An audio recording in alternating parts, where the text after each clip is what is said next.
Hola, ¿qué tal? Yo soy Ernesto Herrera, soy director general de Reforestamos, también soy presidente del Comité Mesoamericano de la Unión Internacional para la Conservación de la Naturaleza. A nosotros en Reforestamos pues nos interesa mucho que a través de los bosques podamos impulsar el desarrollo sostenible y por eso me encanta que me hayan invitado, agradezco mucho que me hayan invitado a moderar este panel, el panel de inversión de impacto para lograr el desarrollo sostenible. Cuando pensamos en el desarrollo sostenible, muchas veces estamos pensando, bueno, pues ¿qué es eso, no? Cuando surge la Agenda de Desarrollo Sostenible de la ONU en el 2015, dictan 17 diferentes objetivos, desde la pobreza, temas económicos, temas sociales, y algunos temas pues tienen que ver con los temas de la naturaleza. A nosotros nos ha preocupado mucho cómo en los últimos años hemos tenido una gran desconexión con los temas de la naturaleza, tanto los temas marinos como los temas pesqueros. Y de hecho, la pandemia que actualmente estamos viviendo pues es un resultado de esta desconexión, ¿no?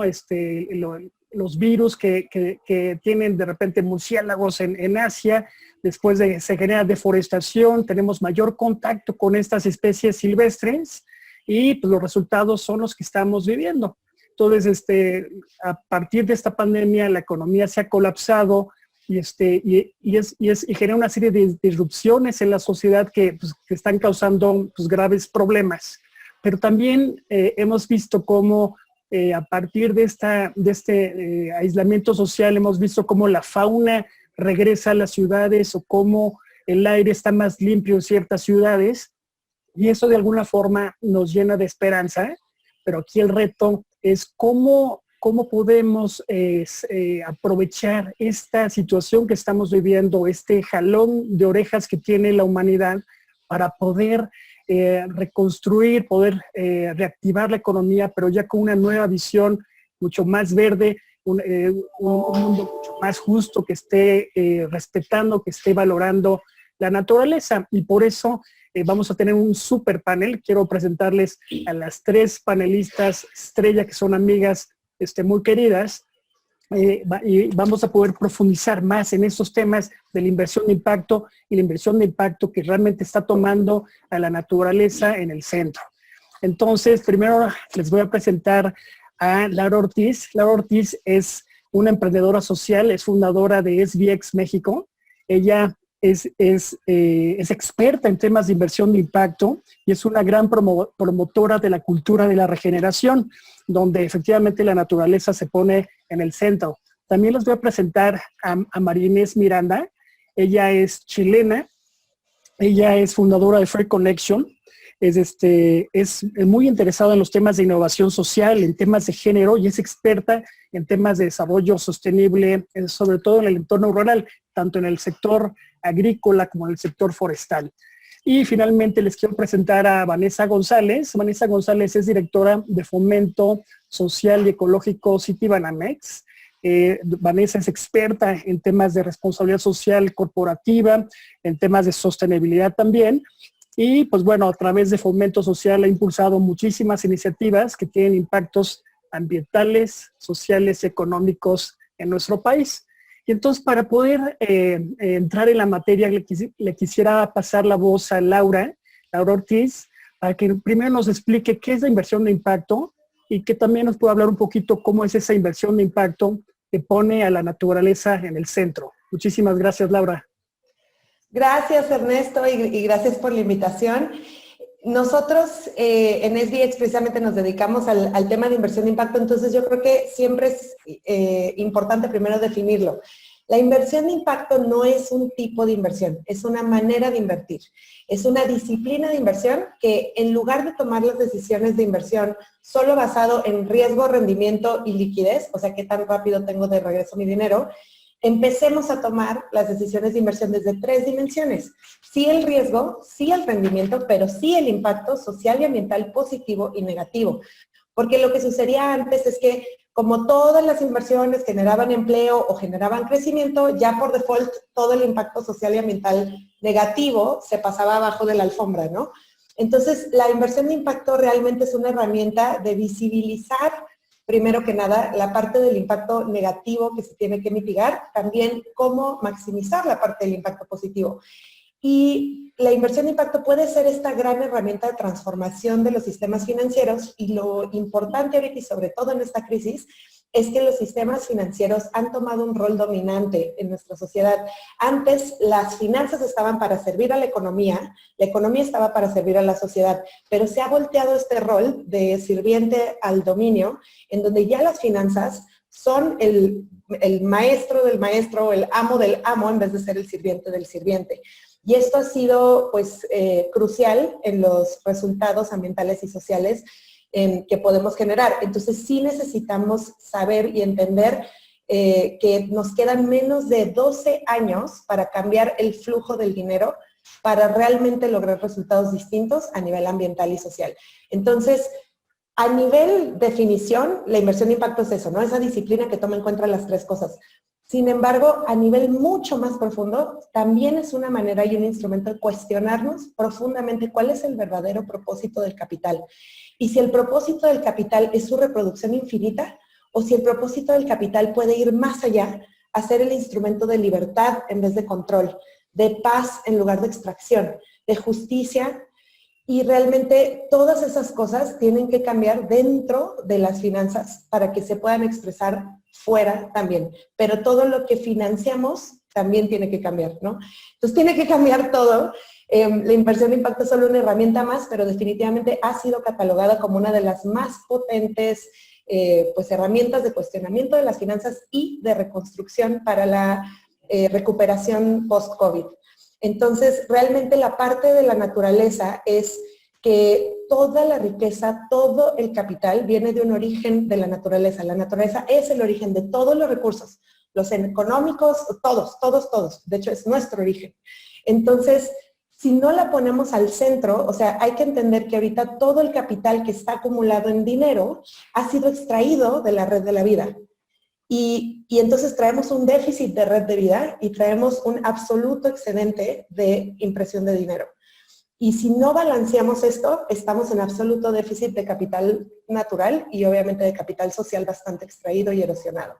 Entonces estamos literalmente destruyendo la red que nos da vida y necesitamos revertir este movimiento. Literalmente la energía, como ustedes saben, no se crea, no se destruye, solo se transforma. Entonces sí tenemos que ir por esa vocación transformadora y nos toca a esta generación. Súper, muchísimas gracias Laura por tan inspiradora arranque de este panel.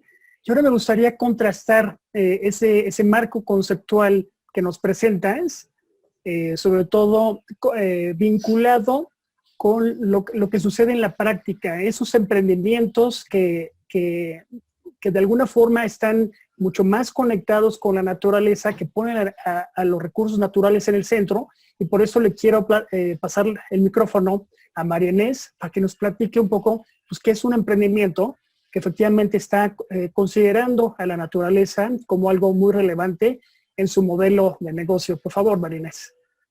Gracias, Ernesto. Y un saludo a todo el público que nos está acompañando hoy día, que me imagino que tiene un corazón emprendedor y también un corazón verde. Entonces, un saludo para todos y gracias por la invitación, por supuesto, a este panel. Laura lo mencionaba recién, muy sabiamente, ¿no? Todos los recursos vienen de la naturaleza, pero no para todos es tan evidente que eso es así, y menos cuando hablamos de modelos de negocio. Los modelos de negocio son estas estructuras a través de las cuales nosotros podemos tomar una materia prima y a través de una cadena de valor y una cadena de suministro entregar algún producto, bueno, o un servicio también. Y en el caso de los emprendimientos que tienen base en naturaleza, el recurso y materia prima principal es natural, es un capital natural. Y lo vemos todos los días. Nosotros nos alimentamos diariamente de cadenas de valor que tienen su origen en la naturaleza. Cada vez que comemos un alimento natural, las verduras, todo lo que nosotros consumimos, todo lo que tenemos en nuestro hogar, lo que son los muebles, los papeles con que escribimos, estamos rodeados de productos que vienen de cadenas de valor que tienen su base en naturaleza. Sin embargo, hay mucho más. ¿ah? Y cuando nosotros hablamos de innovación, que creo que también es el llamado que tenemos hoy día, nosotros solemos disociar la palabra innovación con naturaleza. Como que no estamos muy acostumbrados a pensar que se puede innovar. Pero creo que hay muchísimos ejemplos en los cuales nosotros podríamos decir que se requiere innovación, y no solo innovación, investigación y desarrollo, lo que se llama hoy día I+D, ¿no? Investigación y desarrollo. Y si nosotros vemos, ya si me voy hacia el bosque, más allá de la industria tradicional de la madera, lo que pueden ser emprendimientos que hacen productos de madera o muebles o productos más conocidos, la naturaleza contiene en sí mismo una diversidad genética enorme de productos que nosotros desconocemos. Entonces, todo el área, por ejemplo, de superalimentos, área de cosméticos, todas esas áreas que hoy día son sumamente importantes, que mueven trillones de dólares, el wellness a nivel mundial, son industrias de trillones de dólares, se pueden basar en un recurso natural, pero requiere I+D, investigación y desarrollo, para conocer los componentes, o sea, se requiere ciencia también, en algunos casos. Y sin ir más lejos, también quiero volver al bosque, y si vuelvo al bosque estoy pensando en que hoy día los bosques también son fuentes de fibras para la industria textil. Y hoy día tenemos gran cantidad de productos, telas que son hechas a partir, por ejemplo, acá en Chile hay plantaciones de pino que están destinadas a la producción de textiles. Entonces, estamos viendo que en la variedad de cosas que nosotros podemos hacer es enorme, desde utensilios, desde investigación y desarrollo para la industria farmacéutica, para la industria del wellness. Estoy pensando también en, ustedes saben, todo lo que se hace con corcho, ¿no? Ropas, telas, cantidad de cosas. Entonces, todos los modelos de negocios que parten con una materia prima que es natural, podríamos decir que son esos negocios que tienen un componente ambiental. Y eso es movernos más allá también de la producción de carbón. Así que siempre se dice, no, carbón, leña, es como madera. Sí, pero es mucho más que eso también, ¿no? Es mucho más que eso y requiere mucho investigación. Yo creo que hay que subirle el volumen a los negocios que se hacen a partir de recursos naturales, agregando investigación y desarrollo también. Y sin perder la conexión de qué es lo que quiere el consumidor. Siempre los modelos de negocio, sean verdes, no sean verdes, tienen que responder a la necesidad de un consumidor que quiere lo que nosotros estamos produciendo. Y hoy día tenemos que estar más atentos que nunca a qué es lo que quiere el consumidor. Ernesto mencionaba, estamos desconectados de la naturaleza, estamos desconectados desde el consumo también.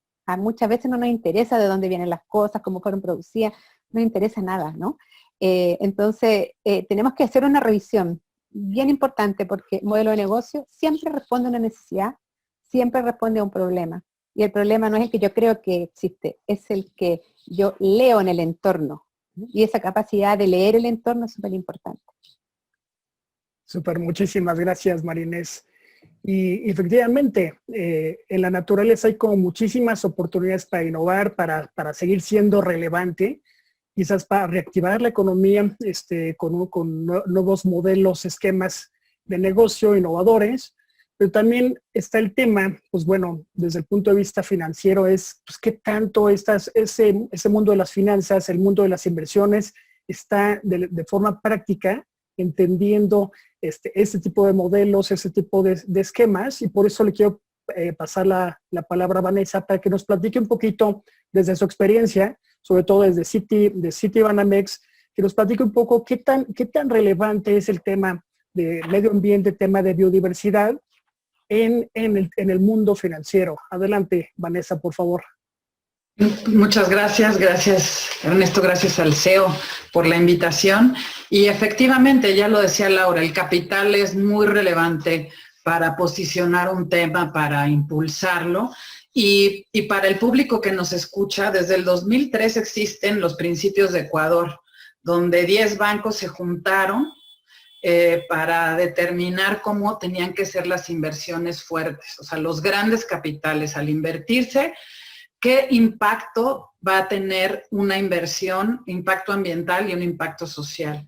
Y entonces, a partir de ese entonces, Citi y otros 10 bancos, y ahora ya son 40 desde el 2003, lo que se hace es que las inversiones de más de 10 millones de dólares tienen que tener una evaluación de impacto social y ambiental, y si el impacto es positivo, perfecto. Si el impacto es negativo, se tienen que establecer acciones de mitigación. Y esto es ya un consenso internacional. No todos los bancos lo tienen firmado, pero desde ahí hay una intencionalidad ya de que si un proyecto va a tener un impacto, entonces se tienen que mitigar esos impactos.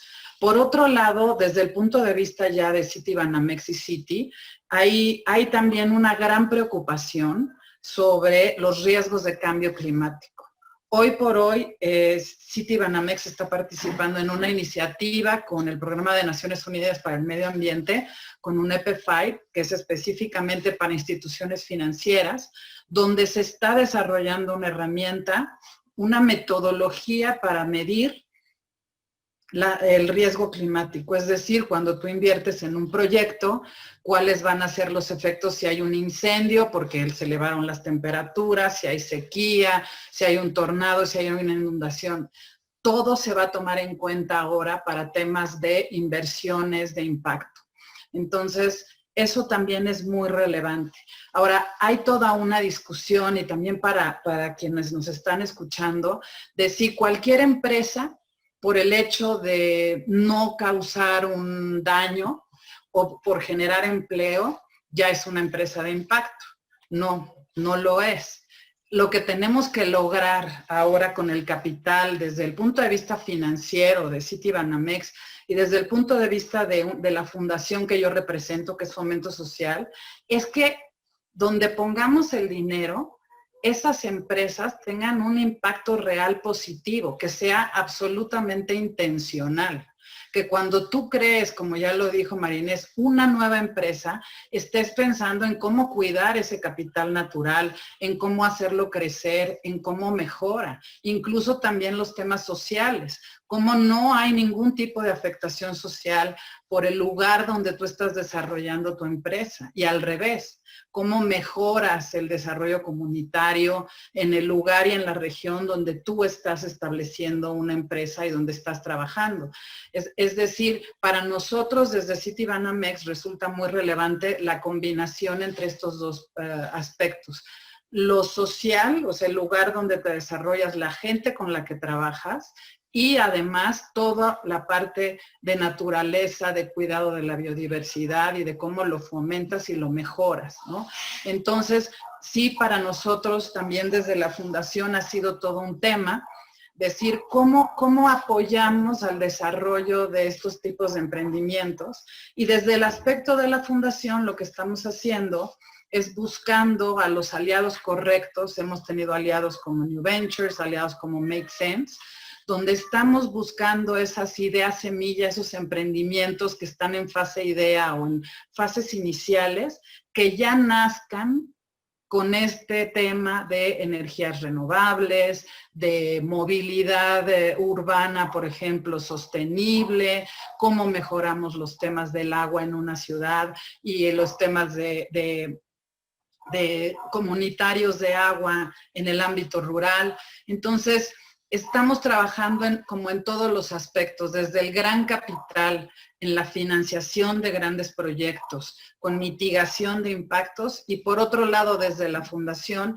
intentando que en nuestro país, en México, se creen estas empresas que nazcan con esa intencionalidad social y la intencionalidad también ambiental.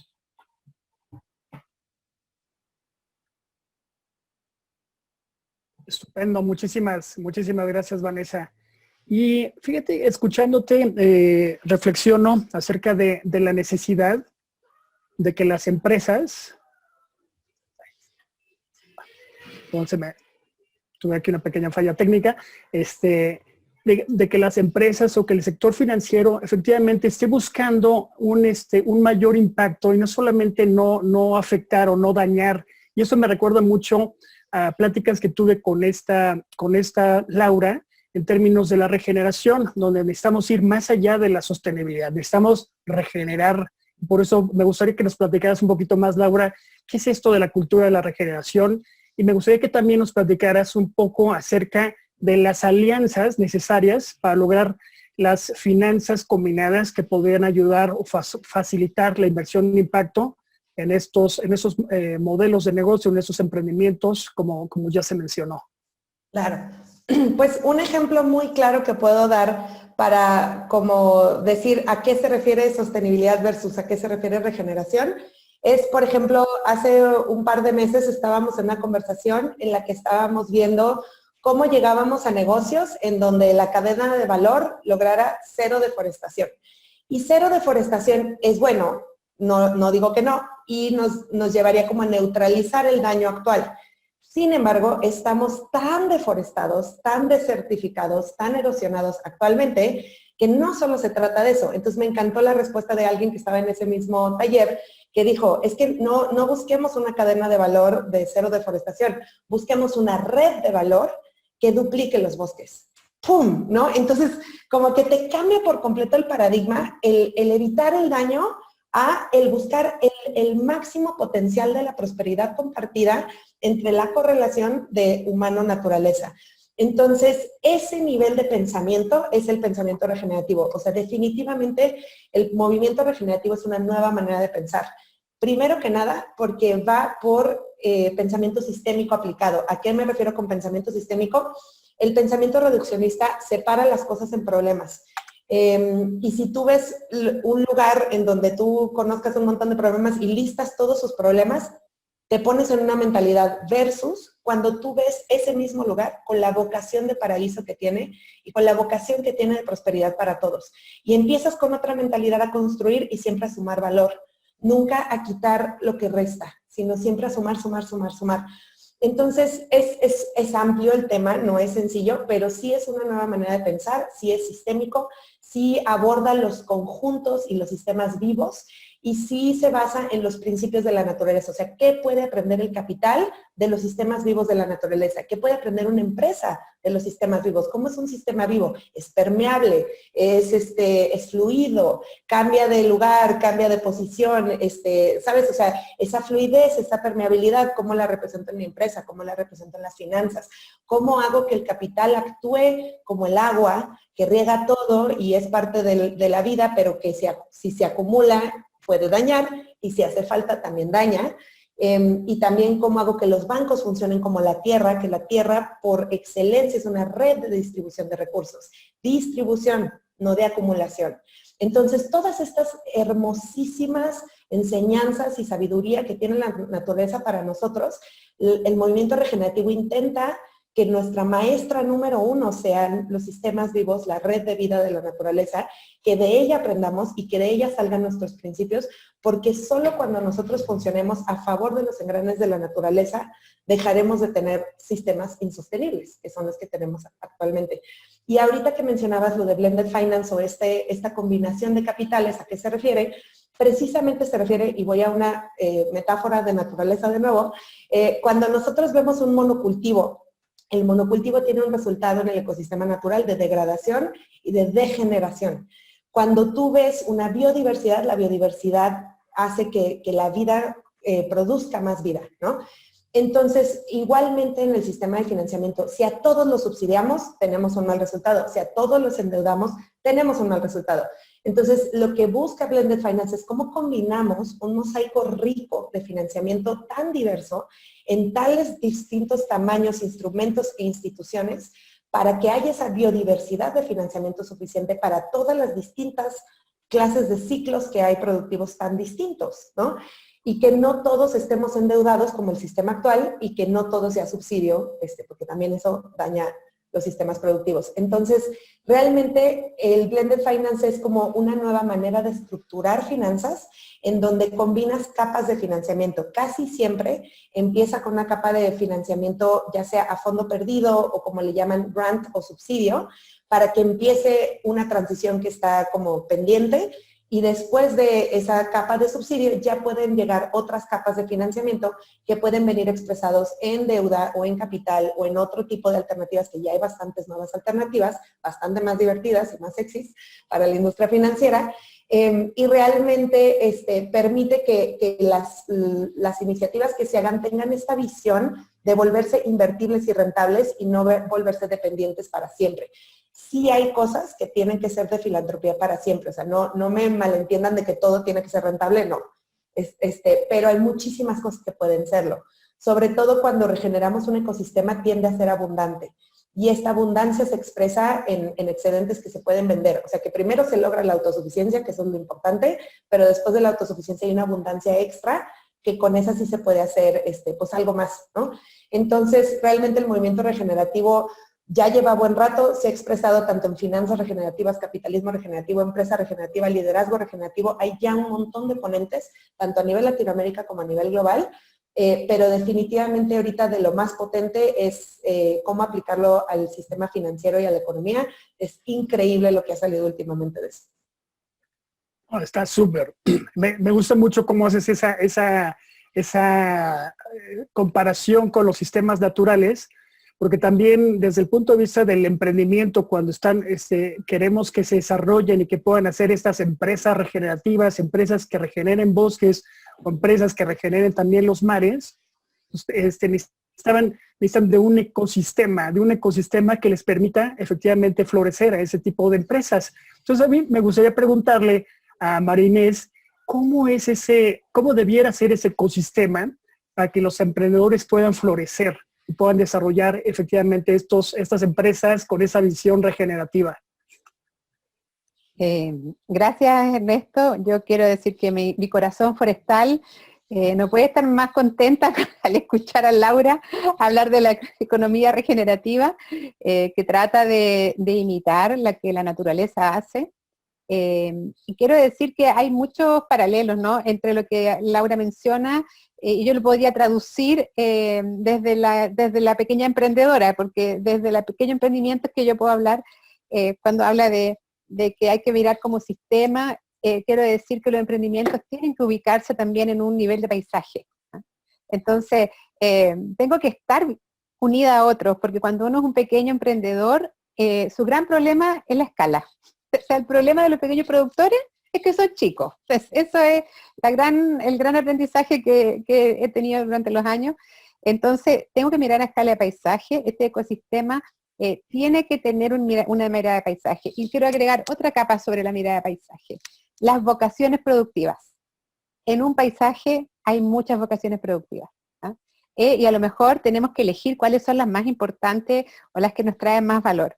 No puede ser que yo esté en mi parcelita haciendo bosque y el lado del vecino está haciendo plantación y el otro de allá está haciendo ganadería. Tenemos que empezar a mirar así también. Y cuando nos damos cuenta que a lo mejor nuestra vocación productiva es muy boutique, muy pequeña, nosotros realmente en un bosque nativo en el sur de Chile, uno puede sacar pocos árboles. En la Amazonía, saca 5 árboles por hectárea, si está en una cadena de valor de madera, por ejemplo. Saca poquito, por lo tanto no puede pretender entrar en una cadena de suministro de gran escala o de commodity. Entonces, entender eso, esa situación, ese país, dónde estoy yo en el paisaje, cuál es la vocación productiva, donde yo me encuentro, es la primera parte para mí, desde donde nosotros tenemos que empezar a mirar. ¿Qué negocio voy a hacer? Yo sola no puedo, tengo que estar con otros también, y eso también es cierto. Y este ecosistema, cuando uno habla de un pequeño emprendimiento, sobre todo basado en capital natural, que generalmente agrega poco valor, o generalmente no agrega innovación, o no agrega investigación y desarrollo, necesita financiamiento adecuado. Los 10 millones que mencionaba Vanessa, o sea, quedé afuera, o sea, en el primer minuto que postulé con una idea genial, quedé afuera, porque necesitamos un financiamiento a la escala de los pequeños emprendimientos, o a la escala de los emprendimientos de capital natural, que son de pequeña escala. Hay, por supuesto, hay otros negocios que son de más amplios, ¿no? Pero quiero decir que en ese sentido tenemos que buscar formas innovadoras de financiarnos. Estoy pensando que en un paisaje, dijimos que vamos a referirnos a un paisaje como el área donde vamos a pensar nuestro negocio. En un paisaje hay grandes empresas, generalmente. En muchos lugares tú te rodeas con vecinos que son grandes empresas. Y esas grandes empresas tienen compromisos de apoyo social, ¿no? Y donan dinero o dedican una gran cantidad de dinero a apoyar a la comunidad. Y la apoyan en lo que piensan que les hace mejor, pero a veces, no sé, pues en vez de enseñarle a hacer mermelada a la vecina, ¿por qué no hago un fondo, semilla, y apoyo emprendimientos, de manera que los vecinos de estas grandes vecinos empresarios puedan generar valor y desarrollo productivo alrededor? Entonces, mirar otras fuentes de financiamiento y hacer estos vínculos a través de conversaciones que nos permitan decir, es lo que nosotros necesitamos, ¿no? Porque en un paisaje todos tenemos un rol, todos nos necesitamos y deberíamos tener también una visión compartida de cómo queremos desarrollarnos.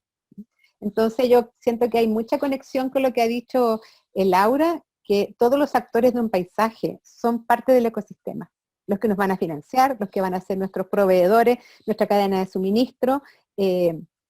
Hay muchos elementos que nosotros tenemos que ser capaces de manejar. Y la conexión con el mercado, por supuesto, también. Si no tenemos mercado, nunca vamos a salir de donde queremos.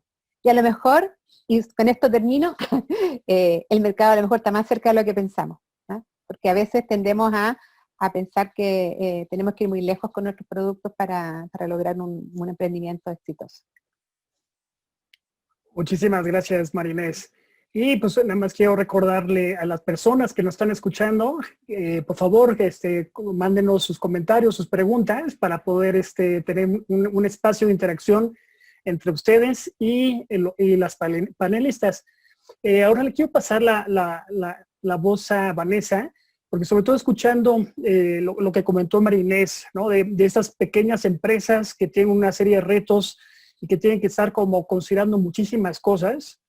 Quisiera preguntar desde el punto de vista de las finanzas, de los inversionistas, Vanessa, que tiene esa experiencia a través de Fomento Social, Banamex, Fomento Ecológico también, ¿cuáles son los retos que tiene el sector financiero para poder ayudar a estos emprendedores con el perfil que ha descrito María Inés? Muchas gracias, Vanessa.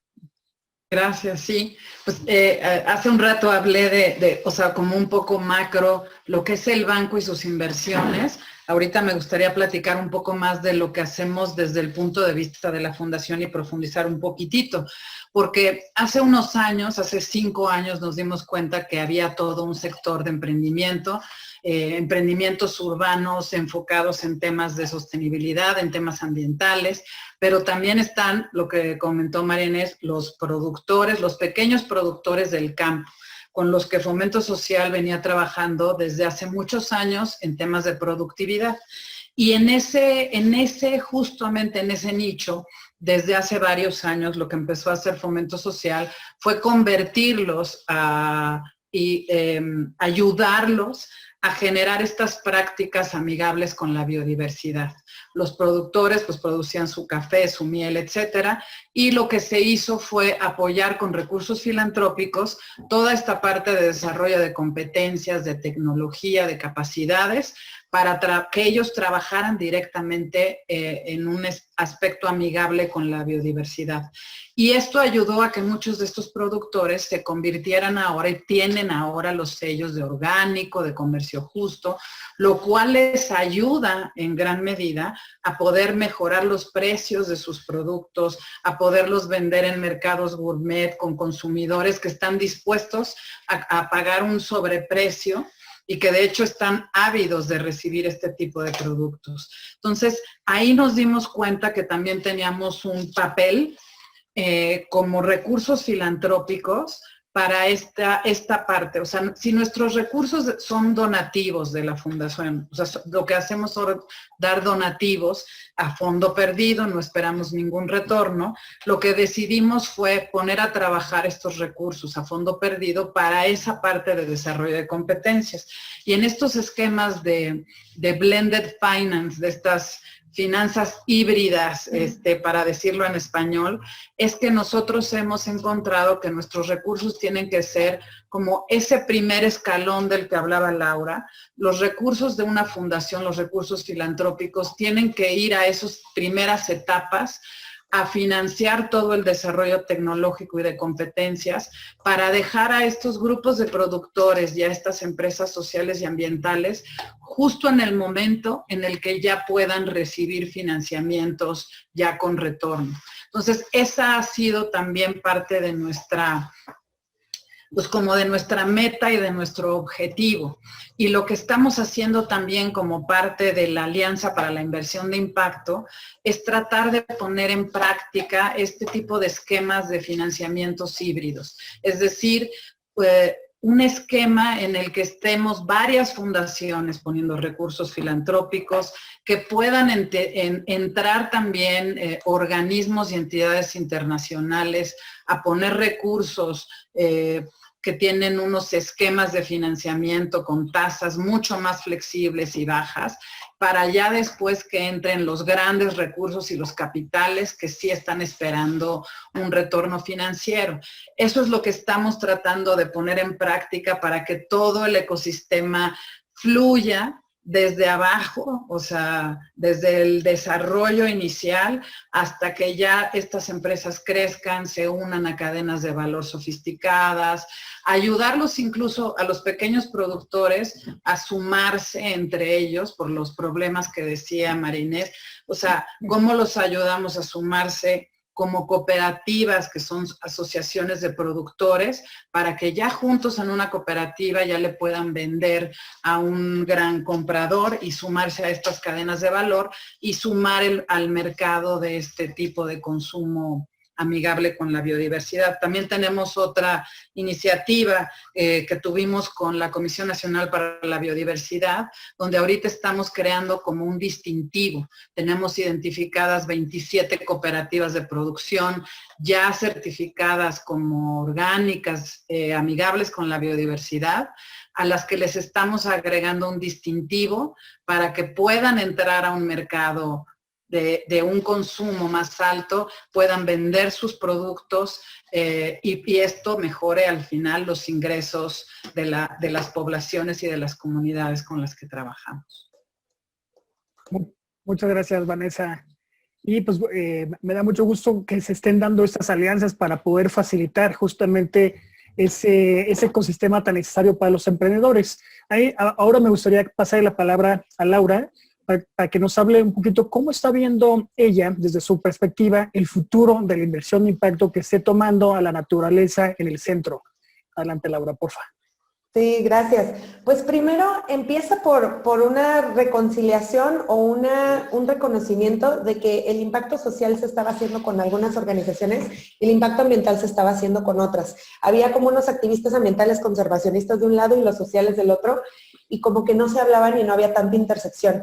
Y creo que gracias a raíz del cáncer climático y de la emergencia que está presentando, creo que se está entendiendo ya en casi todos los contextos que es inseparable, que es indivisible, que no se puede resolver el cambio climático sin las comunidades y que las comunidades, todos nosotros respiramos aire y tomamos agua y vivimos de la tierra fértil, ¿no?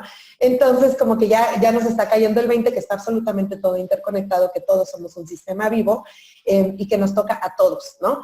Entonces, yo siento que parte del futuro de la inversión de impacto es cómo construimos, cómo nos convertimos en puente, cómo nos convertimos en esta intersección entre las finanzas climáticas, las finanzas sostenibles, la filantropía, etcétera. O sea, cómo nos volvemos este punto de encuentro, cómo nos volvemos este punto de intersección. Y más allá de eso, creo que algo muy importante que mencionó Marinés es la parte de paisaje.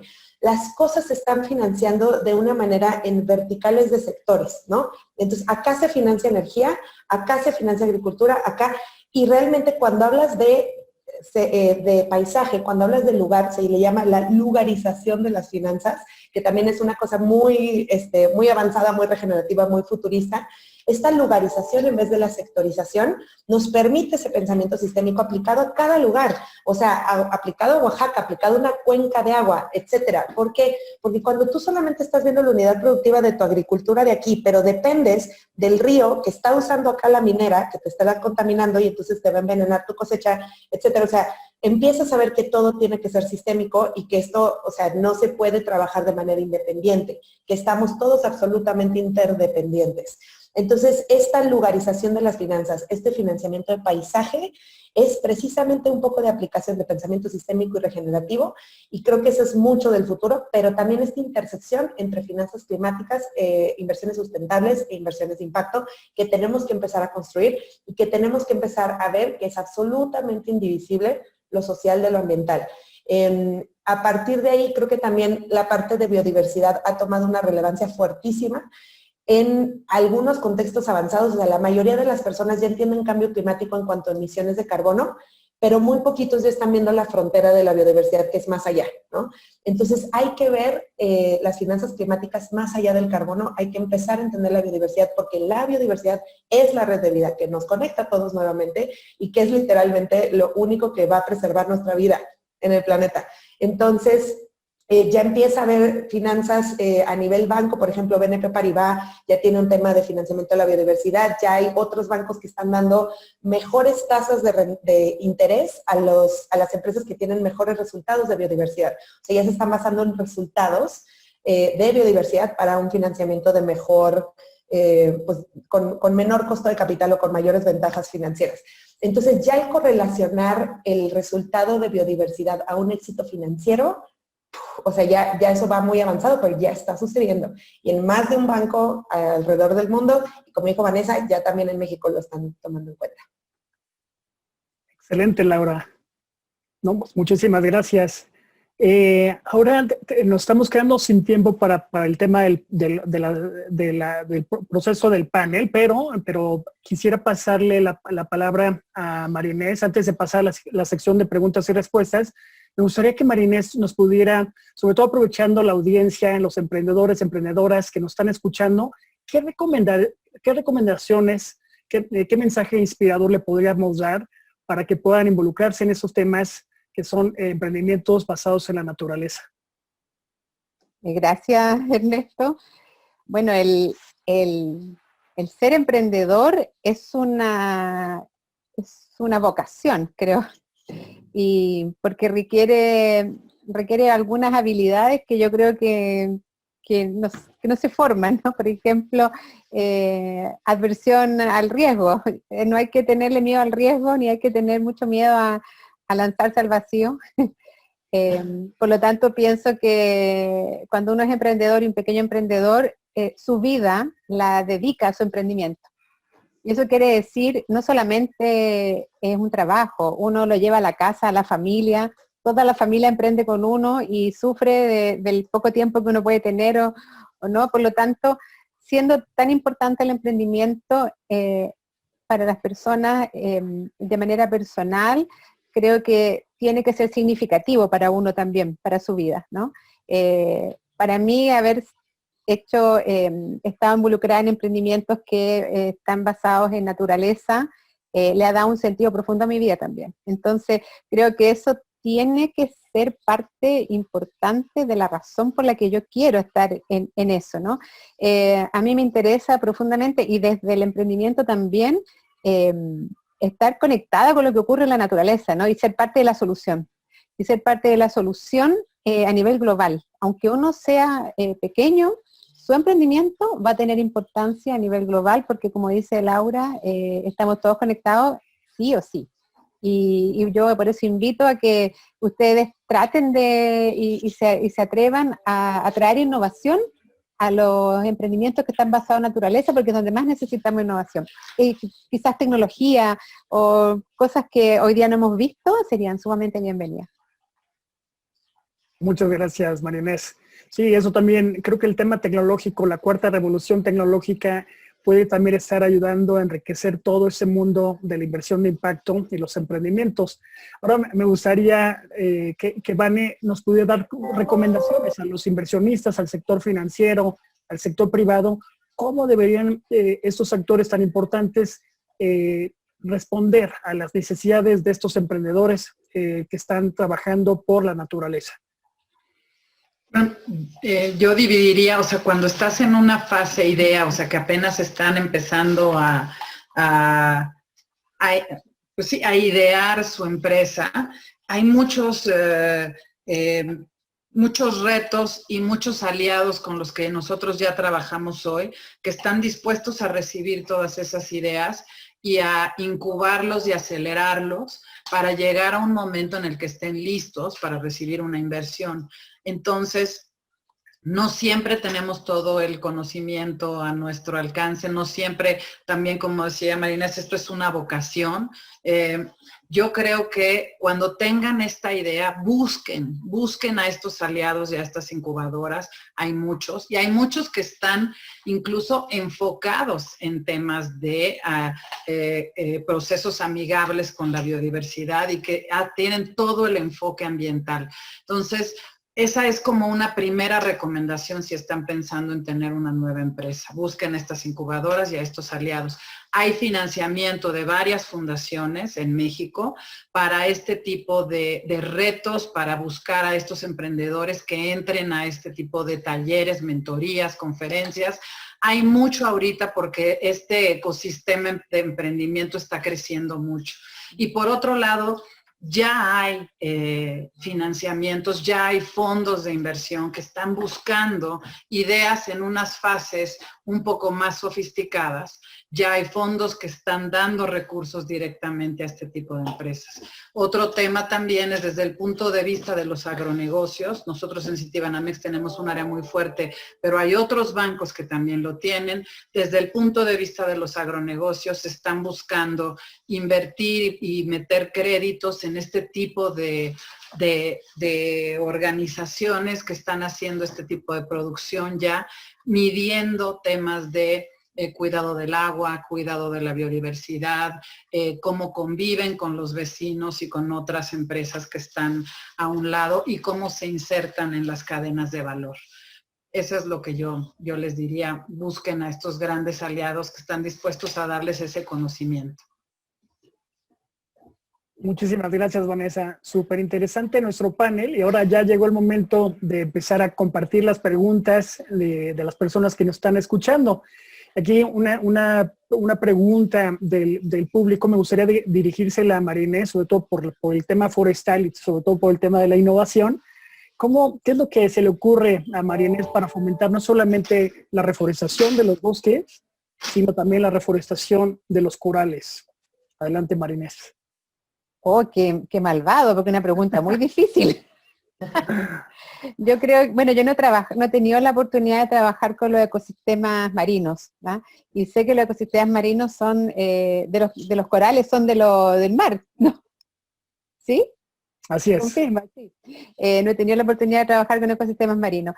Mira, al igual que ocurrió con el sector forestal, es la sociedad a través de la sociedad civil, a través de las organizaciones que las representan, las que mueven estos movimientos.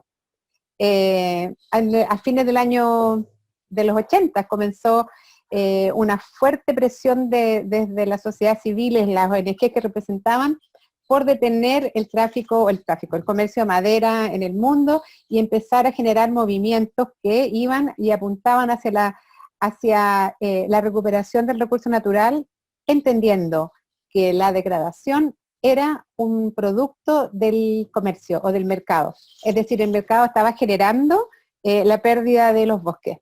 Siento que a nivel de los recursos marinos tiene que haber un proceso similar. Es que nosotros tomamos conciencia que realmente el recurso marino, y en este caso el de los corales, están en riesgo y encontrar las causas de eso, tratar de promover. Todas estas cosas que nosotros hemos hablado hoy día, lo que ha hablado Vanessa desde la inversión, lo que ha hablado Laura desde de la visión sistémica, parten por movimientos de la sociedad civil y sus representados. Esa es la única fuerza, no hay una magia, y son procesos. ¿Ah? Entonces yo quiero decir que es a través de la presión que nosotros podemos ejercer sobre aquellos que les duele. En es lo que nosotros podemos hacer. ¿A quiénes les duele? A los que desaprovechan o mal aprovechan los recursos. Y generalmente son grandes actores. El que tiene valor de marca que perder es el que le duele. Y la ONG sabe muy bien cómo hacerlo. Entonces, creo que hay que conocer los procesos. Hay un sistema de certificación similar al de los bosques para los recursos marinos, y por ahí creo que hay que avanzar, ¿no? Desde mi inexperiencia total en ese ecosistema. Muchas gracias, María Inés. Ahora me gustaría pasarle esta pregunta a Laura y a ver si nos puede comentar cuál es la relación o relaciones que se pueden encontrar entre la economía regenerativa y la economía circular. Gracias, Ernesto. Sí, nada más brevemente quería decirles, hay un ejemplo de coral con Blended Finance en México muy interesante de una aseguradora que se llama Swiss Re en la península Maya, por si lo quieren googlear. Es un ejemplazo, está padrísimo, fue pagado con los, digamos, los hoteleros grandes que reciben el mayor ingreso para regenerar los corales, y hay una absoluta correlación ecosistemas terrestres y corales. Los agroquímicos están afectando directamente a los corales. Entonces, bueno, ahora sí, pasando a la parte de economía circular. Nuevamente aprendiendo de la naturaleza, el movimiento regenerativo, o sea, incluye la economía circular, sin embargo, va más allá. ¿A qué me refiero? La economía circular, si nosotros la modeláramos realmente a un modelo de naturaleza, la naturaleza no tiene círculos, tiene ciclos. Y un ciclo es distinto a un círculo. Y también tiene como más movimiento en espiral en cuanto al tiempo que como línea de tiempo. Pero el punto de entender a la naturaleza como ciclo es distinto a entenderlo como círculo. Porque como círculo es una deformación antropocentrista, o bueno, centrada en el ser humano, o sea, no me quiero poner muy técnica, pero la economía circular está basada en producto. La regenerativa está basada en sistemas vivos. Y es diferente basar tu paradigma en productos que basar tu paradigma en sistemas vivos, porque en sistemas vivos estás enfocado en procesos y en la fluidez de los procesos. Tú ya no ves una silla, tú ya ves un proceso. Tú ya no ves, ¿sí me explico? O sea, el librero de atrás de María Inés, yo ya lo estoy viendo como un proceso, yo ya no lo estoy viendo como un sustantivo, ya lo veo como verbo. Ese es el nivel de cambio de paradigma, ese es el nivel de cambio de pensamiento regenerativo que va mucho más allá y todo el tiempo está preguntándose qué puedo aprender de la naturaleza, y la naturaleza tiene ciclos, no círculos. No está basada en el producto, está basada en los procesos. Entonces, ¿cómo nos enfocamos más en una red de generación de vida y en una red de generación y de sumar más que en un paradigma de reciclar? Que reciclar es bueno y la economía circular, digamos, va más allá de reciclar. Sin embargo, sigue centrándose en el consumo y sigue centrándose en el producto, que no necesariamente ayuda a resolver como todos los problemas de manera sistémica. Entonces, sí es buena la economía circular, excelente, es súper buen paso, es un gran avance, ¿no? Y cabe dentro de lo regenerativo, sin embargo, el regenerativo sí va más allá. Si quieren buscar más, busquen a Sydney Cano en Medium y ella explica como en 4 posts distintos por qué la economía regenerativa va más allá de la circular. Estupendo. Muchas gracias, Laura. Digamos que en esos ecosistemas tan complejos, pues el gobierno juega un rol y tenemos una pregunta justamente para ello. ¿Qué rol juega el gobierno en las economías regenerativas? Me gustaría esta pregunta que la contestara un poco, tú, Laura, y también Vanessa, ¿no? Desde su perspectiva. Y posteriormente, Vanessa, ya con el micrófono en mano, que nos pueda platicar un poquito más de los programas de Citibanamex, programas en términos de apoyo a créditos a nuevas empresas de reciente creación, con este enfoque, obviamente. Muchas gracias. Sí, súper breve, el tema del gobierno siempre es crucial porque gobierno es freno o acelerador, entonces es muy importante cuando los gobiernos entienden estos temas, y yo creo que en México de verdad se está avanzando y sí veo ciertos servidores públicos que sí tienen un entendimiento. Sin embargo, creo que pues siempre hay como retos adicionales, pero sí ya se está aplicando a nivel gobierno en Costa Rica. Costa Rica ya tiene una estrategia de regeneración y es que ya viene arrastrando más de 2 décadas de trabajo Costa Rica en el que ha duplicado sus bosques. O sea, Costa Rica sí pone su biodiversidad al centro porque es su mayor productor de ingreso turístico, que es el 60% de sus ingresos. Entonces, realmente Costa Rica ya lo entendió un poco más y un poco más rápido que otros países. Sin embargo, yo ya empiezo a ver esta fuerza regeneradora en muchos países de Latinoamérica, o sea, en Colombia, durísimo, o sea, hay mucha gente que ya le entiende a esto, en México también, entonces sí hay un rol clave del gobierno en entender los temas regenerativos. Muchas gracias, Laura. Adelante, Vanessa. Y yo justo coincido totalmente en que el gobierno tiene un papel importantísimo que jugar, porque más allá de poner directamente recursos, es el impulso que den los cambios regulatorios, los cambios legales, lo que permita que estos emprendimientos florezcan, crezcan. En ese aspecto, y quiero ahondar un poquito más en lo que se comentó como caso del tema de Swiss Re y los corales en el arrecife mesoamericano, fíjense, es un tema de que está ligado al riesgo de cambio climático. Los hoteleros en la península de Yucatán y en todo el Caribe están viviendo los efectos del cambio climático. Los huracanes les pegan más fuerte, porque los arrecifes se han desgastado y ya no hay manglares. Entonces, ¿qué hace Swiss Re? Es quien asegura a esos hoteleros. ¿Qué hace Swiss Re? Es decir, oye, yo estoy pagando todo ese gasto de afectaciones por estos temas de cambio climático. Entonces, lo que sucede ahí es que los gobiernos, incluido el gobierno de Quintana Roo, de Yucatán, apoyan este gran proyecto para restaurar el arrecife mesoamericano y apoyan con recursos, apoyan con reformas, apoyan simplemente juntando a los aliados. Y en este aspecto se ponen recursos filantrópicos, la aseguradora Swiss Re pone recursos ahí y se juntan distintas fundaciones en todo este sector para apoyar la regeneración de coral. Entonces, es un súper caso de éxito que viene de un tema, de un riesgo de cambio climático, donde todos los actores se dan cuenta que si no le invierten a eso, cada vez las afectaciones van a ser mayores. Incluso la industria turística está interesada en el tema, debido a que si esto se desgasta y estos hoteles se afectan, ya no va a haber un turismo tan fuerte como el que hay en esta región. Y bueno, respecto a los programas, que he visto que hay varias preguntas sobre el tema, lo que les diría es que nosotros en nuestra página web, que es banamex.com/compromiso social, tenemos varias convocatorias abiertas. Hay preguntas, por ejemplo, sobre economía naranja. Tenemos una convocatoria abierta llamada Emergente para temas de industrias creativas. Tenemos otras convocatorias abiertas con Non-Reasonable Institute, con el iLab en Veracruz, diferentes iniciativas donde estamos buscando esas ideas.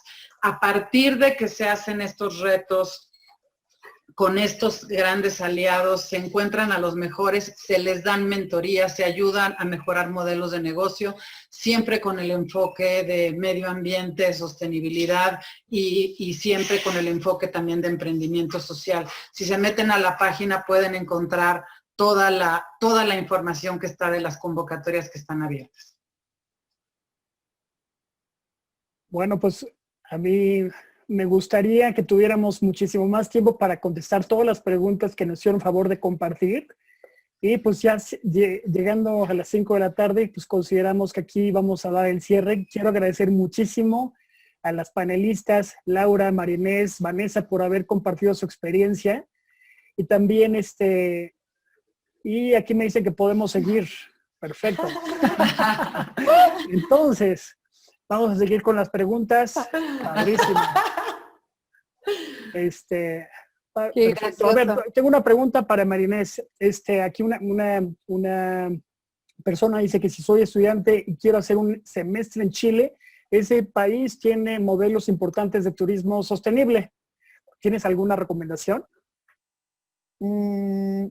Mira, nuestro país tiene modelos de turismo sostenible, porque vinculando con lo que hablamos anteriormente sobre el paisaje, en Chile tenemos dos hotspot, que es el desierto y la Patagonia. Por lo tanto, tú en el desierto y en la Patagonia vas a encontrar los ejemplos más increíbles de turismo sostenible. Pero desconozco si alguna universidad está dando cursos así, estoy desconectada del mundo académico, no podría decirlo, pero estoy segura que sí. Disculpa que no tengo el dato, pero podríamos averiguar y darte alguna información. Y aprovechando que tienes el micrófono, María Inés, ¿nos puedes hablar un poco de los temas de educación? ¿Qué herramientas sugerirías para promover los temas de emprendimiento justamente en las comunidades rurales? ¿Alguna idea que tengas que quieras compartir? ¿Algún ejemplo? Mira, en emprendimiento para temas rurales, es donde generalmente falta hacer como una bajada a la cultura rural o al entorno rural, y se tiende a hablar de startup o de ese tipo de desarrollo, cuando a nivel rural necesitamos otro tipo de lenguaje y otro tipo de ejemplos. Bueno, nosotros en Innovature, para pasar el dato, que estamos lanzando el reto, vamos a tener una posibilidad de hacer una mentoría adaptada a proyectos de naturaleza. Y me parece que activa Katia también, desde Katia, el laboratorio o la incubadora de Katia también va a estar especializada en proyectos de modelos de negocio basados en capital natural. Por lo tanto, creo que sí se está generando capacidad para dar apoyo a la incubación de ideas de negocios que estén basadas en capital natural y de baja escala. Pero sin duda que, bueno, una servidora puede ayudar si necesitan alguna ayuda, porque definitivamente, Laura dice que tiene un dato, así que paso a ella. Sí, no, en cuanto a educación nada más quería invitarlos a todos, estamos ahí compartiendo el link en el chat sobre Regenera Academy, en donde precisamente va a ser un diplomado online para toda Latinoamérica, en donde vamos a tocar más profundamente el tema de inversión de impacto, de inversiones regenerativas, de blended finance, de finanzas climáticas, de inversiones sostenibles, de ejemplos de emprendimiento social, todo esto, entonces, y políticas públicas. Entonces, pues ahí los podemos ver con mucho gusto en Regenera Academy y tocar estos temas más profundamente. Ernesto, y Sí, si pudiera agregar algo, adelante, María Inés. Sí quiero decir también que parte del aprendizaje, y para completar la idea, para no olvidarlo, es que tenemos que entender cuando son emprendimientos que son en ambientes rurales, pero también pueden ser emprendimientos indígenas. Alguien parece que hablaba de cultura indígena. Antes de empezar a hacer el modelo de negocio, tenemos que ponernos en los zapatos de los pueblos indígenas o de algunas poblaciones o grupos particulares, y entender la definición de ellos de emprendimiento. Porque para nosotros tenemos como una cultura extractiva, y mientras más producimos, toneladas por hectárea, por año, eso va a ser nuestro indicador de éxito. Pero desde otro modelo de desarrollo, tenemos que redefinir el emprendimiento desde otras miradas de desarrollo. Y eso es un desafío que tenemos todos, y a mí me encantaría poder aprender sobre qué significa emprendimiento y el éxito. ¿Cómo vamos a medir el éxito de un emprendimiento cuando estamos en un entorno rural, cuando estamos en un entorno indígena, cuando nuestro objeto o nuestro valor a comercializar es nuestra cultura? Yo creo que ahí tenemos un desafío súper bonito para abordarlo, ¿no? Y construir sobre eso. Sí, ahí me hace pensar en lo que mencionó Laura, ¿no? Como ese tipo de economía regenerativa efectivamente nos ayuda a generar esa libertad en las personas locales, en los pueblos originarios, comunidades indígenas, a que puedan elegir la vida que estas personas desean. Tenemos aquí más preguntas. Vane, creo que quería comentar algo. Sí, puedo agregar un punto. Claro, adelante, Vane. Justamente compartir que la semana pasada tuvimos unos talleres con organizaciones de productores y con organizaciones que trabajan con ellos, y justo yo creo que la visión, muchos son comunidades indígenas. A mí me impresiona que la visión de las comunidades indígenas está perfectamente alineada con el tema del desarrollo sostenible, con el consumo local, con las prácticas que están ligadas a la tierra y a su paisaje. Eso es incuestionable. Hay una pregunta sobre el tema del consumidor. Yo creo que más bien lo que tenemos que apoyar nosotros como grandes empresas, o sea, me asumo esa responsabilidad, es también educar al consumidor en cuanto a los beneficios del consumo de ese tipo de productos.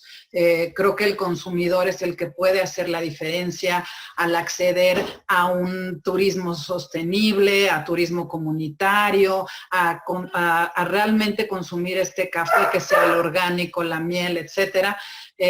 Creo que tenemos que trabajar mucho más sobre el consumidor, pero las comunidades indígenas, que son las que producen, están alineadísimas con estas ideas que hoy hemos platicado.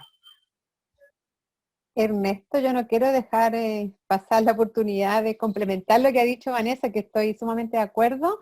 Solamente decir que más del 90% de las decisiones de compra de una familia lo toman las mujeres. Por lo tanto, la educación, desde hasta el color del auto que compra el marido, o lo toman las mujeres. Entonces, la educación de las niñas es sumamente importante. La educación del consumidor debe empezar desde la infancia. Súper, muchísimas gracias por sus comentarios. Vamos a seguir avanzando con las preguntas que nos compartieron. Y aquí tengo una que dice, ¿cómo podemos acceder al apoyo para un grupo de pequeños productores hortícolas que aún no están constituidos?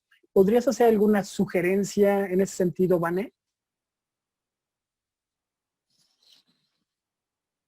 Sí, también estamos apoyando, tenemos una convocatoria ahorita abierta, una invitación para apoyar temas de hortalizas, o sea, todo tipo de producción agrícola, rural, sobre todo, o sea, comunitaria, o sea, de baja escala.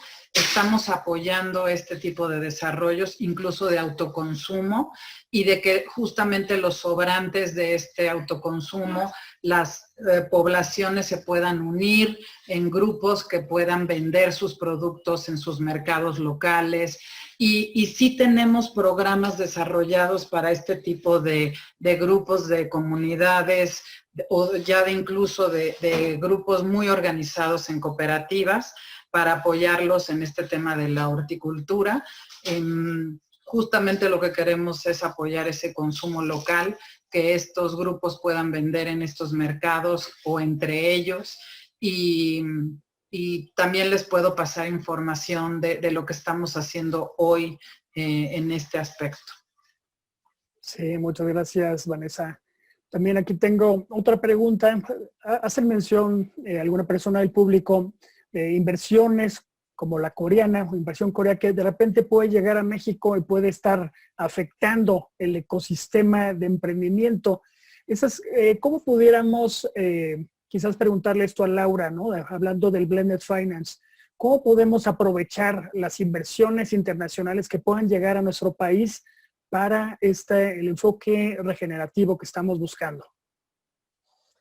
Pues mira, la verdad no conozco la tesis de inversión de esos capitales que están llegando de Corea, sin embargo sí hay una inversión importante que está llegando de Asia y principalmente de China hacia muchísimos países emergentes y muchas partes de Latinoamérica hacia infraestructura. Y realmente pues ellos tienen una tesis de inversión de infraestructura y de, digamos, dar capitales tan exorbitantemente grandes para países que no necesariamente tienen para repagarlos, en los que al final pues ellos terminan casi siendo dueños del aeropuerto, el puerto, el puente, etcétera, como recursos clave, ¿no?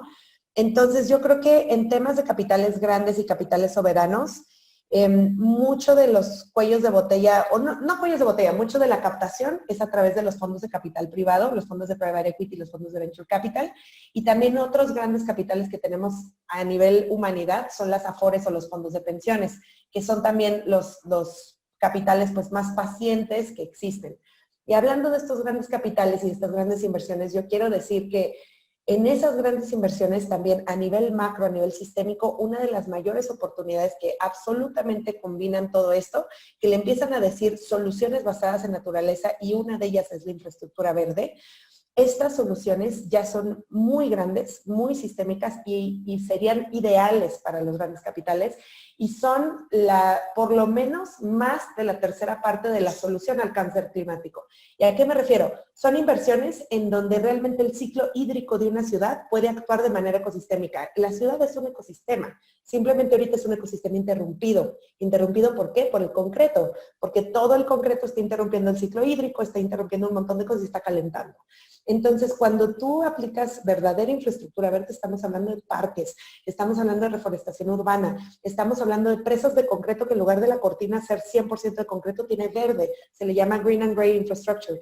Y eso requiere menos mantenimiento, menor consumo energético, filtra el agua, porque las plantas hacen esa biofiltración. Entonces, la aplicación de infraestructura verde es algo sistémico en donde los capitales soberanos y los grandes capitales como de las Afores o fondos de pensiones ya deberían de estar invirtiendo. ¿Por qué? Porque sin infraestructura verde no lograríamos reconectar a los ecosistemas urbanos con el ecosistema que son, ¿no? Recordarnos que existen para que los veamos más allá de las paredes de concreto que no nos dejan ver la biodiversidad, pero todas las ciudades son ecosistemas. Entonces, realmente yo creo que estos grandes capitales y los capitales soberanos deberían de estar con un enfoque muy proactivo en las soluciones basadas en naturaleza y la aplicación de infraestructura verde. Ya existe dinero del World Bank, del IFC, del Banco Interamericano de Desarrollo con ese enfoque, porque ya encontraron que es una gran oportunidad. Entonces, yo creo que pues no van a caber esos grandes capitales en los emprendimientos del pequeño productor, sí van a caber en los de infraestructura verde. Sí, muchas gracias. Súper interesante tu respuesta, Laura. Aquí, digamos, una pregunta muy general que me gustaría adaptar, ¿no? Decir, ¿cuáles son realmente los retos de los emprendedores? Tenemos muy pocos minutos, tenemos que estar aquí a las 5:15, y entonces aquí ¿cuáles son los retos que están encontrando los emprendedores, las emprendedoras en materia pues, de la economía? Aquí la pregunta era circular, pero pues me gustaría que fuera respondiendo para la economía regenerativa. Desde el punto de vista de emprendimiento, María Inés, si nos puedes contestar. Sí, Retos. sí. Creo que el reto, si estamos pensando en la economía circular, pero también en general tiene que ver con la transparencia en la cadena de valor de suministro de uno y con el análisis del ciclo de vida, ¿no? Si no sabemos exactamente dónde empieza y dónde termina la vida útil de nuestro producto una vez que se consume, difícilmente vamos a poder meternos en un sistema de economía circular. Y también en que cuando uno quiere ser sostenible, tiene que tener vecinos sostenibles. Entonces, desde los insumos, desde no sé, todo lo que yo me abastezco, la forma como trato a la gente con la que trabajo, todo debe ser sostenible, ¿no? Esos son retos que a veces hay entornos donde no es posible, ¿no? Donde uno compite con la ilegalidad de manera injusta. Entonces, a veces yo estoy haciendo mi mejor esfuerzo, pero todos mis vecinos no se desempeñan al mismo nivel.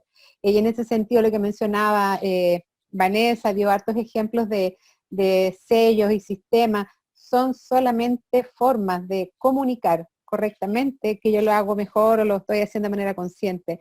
Entonces los desafíos están en ir adornándose con todas las herramientas que están disponibles para que nosotros podamos comunicar efectivamente al mercado que nuestro emprendimiento y nuestro producto está respetando el ambiente, está siendo beneficioso con la sociedad. Entonces los desafíos son amplios porque el producto finalmente de uno tiene una característica física y tiene valores intangibles. Y los valores intangibles son aquellos que nosotros tenemos que lograr a través de todas las herramientas que se ofrecen, que hemos hablado aquí, certificaciones de distintos tipos y ojalá contaminar a nuestro entorno para que podamos todos integrar cadenas sostenibles. Sí, súper, muchas gracias, María Inés. ¿Algún otro comentario, Vanessa, en materia de los retos para los emprendedores? Un tema que ya es el que hemos platicado, obviamente, es los recursos, el financiamiento, pero obviamente les diría que estamos tratando de poner en su lugar estos esquemas de finanzas híbridas para que tengan estos apoyos filantrópicos en un inicio y luego tengan todo un desarrollo de capacidades y después puedan acceder a estos esquemas ya de financiamiento tradicional. Pero creo que ahorita se están poniendo esas bases para que el flujo del dinero pueda ir creciendo, igual que las empresas van ganando escala. Entonces, creo que por ahí hay una ventaja. Otro tema que yo diría también, no hemos hablado de eso, no es el tema, pero es cómo comercializar en esta etapa COVID o en esta época post-COVID. O sea, todo el tema de la tecnología, lo digital, lo virtual, pagos digitales, que la importancia que esto va a tener, y si los emprendimientos hoy pueden nacer ya con eso, pues van a tener una ventaja comparativa después de esta pandemia que estamos viviendo. Buenísimo. Pues bueno, y pudiéramos aquí pasarnos horas platicando sobre estos súper interesantes temas, pero desafortunadamente ya llegó el momento ahora sí de concluir este panel. Quiero nuevamente agradecer a las excelentes panelistas que nos compartieron su experiencia, y realmente este panel pues, nos da una, como decimos aquí en México, una embarrada de conocimiento y de interés para seguir profundizando acerca de los temas de inversión de impacto, cómo poder fomentar estos emprendimientos que puedan ser capaces de recibir esa inversión de impacto para poder generar esas soluciones basadas en la naturaleza y con eso estemos respondiendo a la realidad que estamos viviendo, a esos momentos de crisis. Ahora es cuando tenemos que tener ese tipo de emprendimientos que nos ayuden a reconectarnos con la naturaleza y, pues bueno, lograr un planeta pues, mucho más verde, mucho más justo, mucho más humano. Muchísimas gracias por haberme invitado a moderar este panel, a SEO. Y pues bueno, todavía faltan más días, así que siguen estando al pendiente de la agenda de SEO. Muchísimas gracias y tengan muy buenas tardes. Gracias. ¡Bravo,